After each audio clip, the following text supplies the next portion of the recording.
that have been submitted to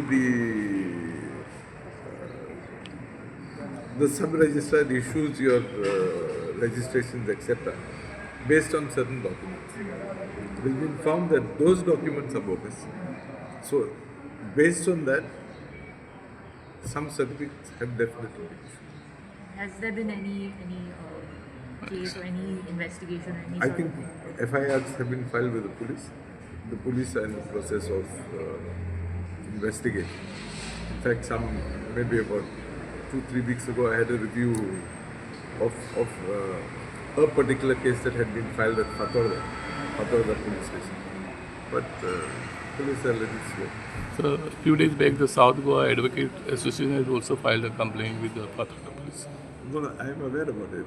But as I said, you see, investigation per se is within the hands of the police, not within our hands. So, complaints have been filed there. Now it is left to the police to investigate, because it involves a lot of agencies. It is not only, I'm just saying, it's not only this particular office or that particular office. It involves a lot of agencies.